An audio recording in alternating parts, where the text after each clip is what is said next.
here we go. SparStar Promotions is proud to present 3 rounds of mixed martial arts in the welterweight division.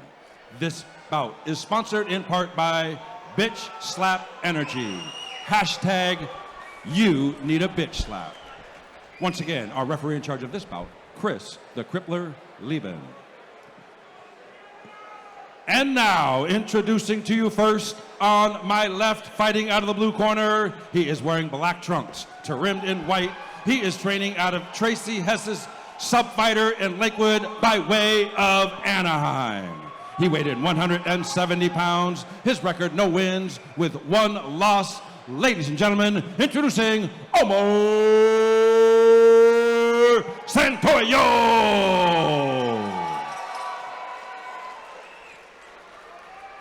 His opponent across the cage on my right, fighting out of the red corner. He is wearing multicolored trunks. He is training out of Fight Studio in Upland by way of Rosemead.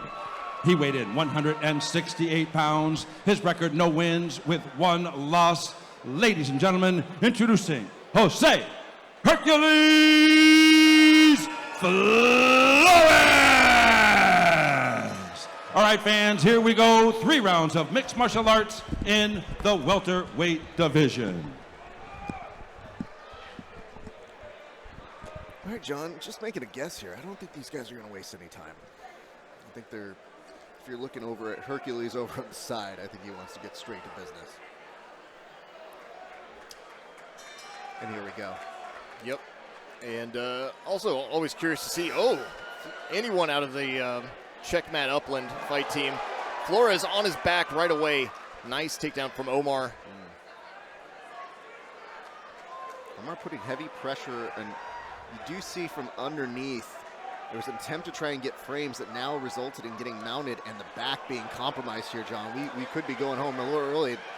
I think he's trying to fight the hands. And now, for some good measure, a few punches, he might lose this position and now have to play off of guard. Yeah, Flores ended up on top, gets his head out of danger of the guillotine, and now looking to go to work. Flores trying to set up a guillotine himself. Thinks twice about it. Now just with an over and an under. Oh, nice good knee. And really good read there to go ahead and shuck him on over to the corner. Like when he had that front headlock, I think he realized, he's like, let's not waste time here.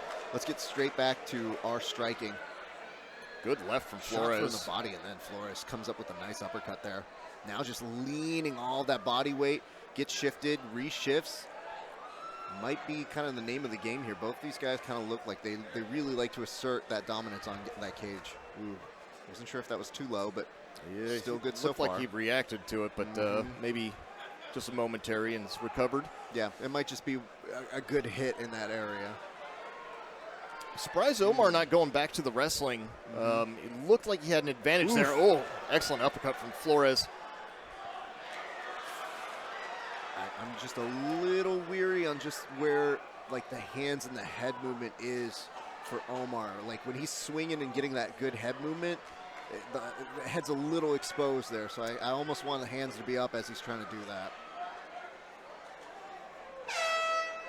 All right, that's going to end the first round. Good round of action though, John. I did enjoy that.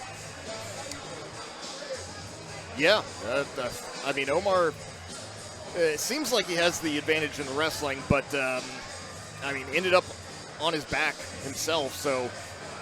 So the other thing to consider here is, okay, Omar weighed in at 170.5, Flores at 168.5, right?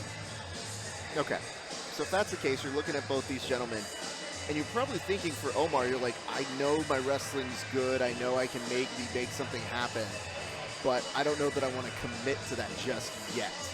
Maybe, just maybe, stand up a little bit more, go from there. To me, I thought, you saw that early read was, he saw the charge, he was able to reverse that energy. So if that's the case, he's almost had better wrestling countering from that. So we'll see how this starts off because, again, now is it a little bit more measured by Jose Flores? Or, you know, in this case, do we see Omar just say, to hell with it, let's go for these takedowns now? One thing I'm a little bit worried about, though, for Omar is he looks like he's visibly the more tired of the two. Yes. So that might not be the actual case, but just visually at least, that's what it looks like. So curious to see if that's going to play a factor in this next round. See, again, just a beautiful read each time. He didn't initiate that, but he knows where the language is to just move the body in the right spot. Almost had a snatch single there, but ends up kind of pushing against the cage. Yeah, and gets to this double unders. Looked like he was going to step in between and chuck Flores to the ground to 4 points, but Flores able to make some space. Nice. Good uppercut from Omar. And you know what? Varying it up nicely. Ooh, again, just I do like that from Justin. If there is, or Jose, there is one thing I'm going to steal from him. It is just shucking over when you're like, you know what? I don't want to waste time with this. Sometimes people are hard to take down with that grip. Good knee from Flores. Okay, high kick. Flores goes to return and kind of gets that left from right Omar over with that left on Omar. and finds another it one again. That's the problem with So consistent. southpaw. Yeah, That's several times in a row there. But guess what? Even when you feel comfortable that he's going to stay in that kind of pocket and just start unloading those lefts, you do notice that he kind of mixes it up and shoots for that takedown there. So he is trying to kind of trick it out. Here, Flores recovered nicely. And now is leading the dance more on the wrestling. Oh, Harai Goshi. Beautiful from Omar. Just a Flores. great read. Now Flores looking to goes take it belly back. down. Short on time, though. 14 seconds. If you're here, maybe this is where you might want to start trying to get a few strikes in instead, but it might not be enough to get this choke in. He is trying to, for good effort, finish at least with a good position, and that's going to be enough for that round. Man. John, talk to me about that Haragoshi, please, sir, because that was a thing of beauty. Yeah, I wonder if we'll get a replay on that one. That was really, really nice. I mean, I scratched what I said about Omar being potentially the more tired of the two. He looked fantastic in that round. And here we do get a replay. We're going to see a few of these pops. Yeah. Check out the left. Now, keep your eyes on it. It's going to happen again. It's going to come straight to you, but not on that one. Instead, look at this. Oh, man. Ooh, so Beautiful. pretty. Man. Yep, and it looked like did it come from double overhooks? Yep, so, which is, I mean, is standard to at least have one overhook and hit that throw from there. But just stepping around the outside, if Flores' hips were further away, much harder throw to hit, but of course, if your hips are in, then you're usually looking to attack. So, I mean, maybe a little over-aggressive. I'm continuously looking at how Omar makes such real-time fixes. In all those situations, you've seen him just make the fix and go, oh, I could be compromised here. Let me reverse. Subtle, very well read. Uppercut again here. Flores can't keep his balance fully. But he's going to take a high kick, and he just eats it. And they're going to call looks that. like that's going to be enough right now. Wow. Wow, well done here, Omar.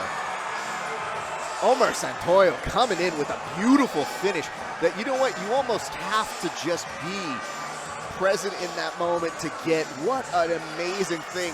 We're going to see that replay, I'm sure, very soon. And when we do, I want you guys to marvel at the beauty and the timing. Guess what? The timing, the countering wasn't just for his wrestling.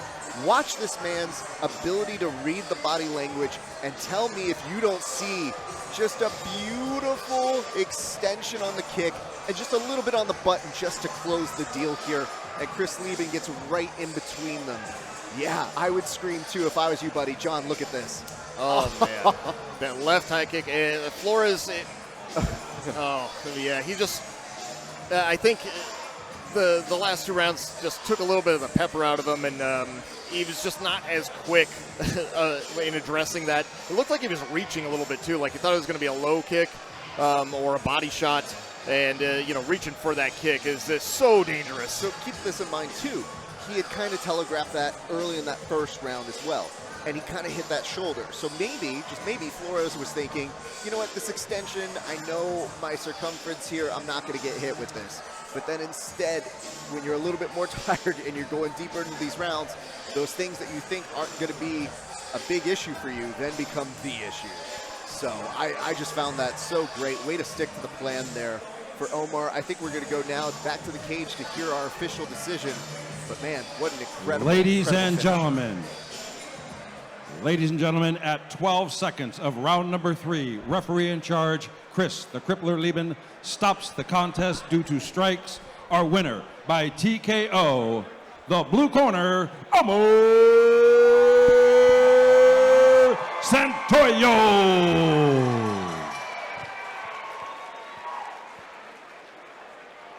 That's right, fight fans.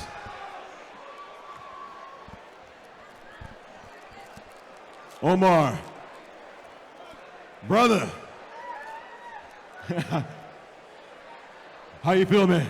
I'm gonna curse. I can't curse. I'm fucking amazing right now. Mom, feliz día de las madres. Te quiero. Te quiero. Viva México, cabrones. Vamos. No, who do you train with, brother?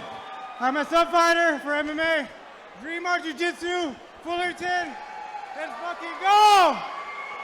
And then what's next for you, man? What's next? Anybody at 170? I'm here. Whoever wants it, they get it. Come get it. I don't care who you are. Let's go. That's right, fight fans. Once again, make some noise for Omar Santoyo.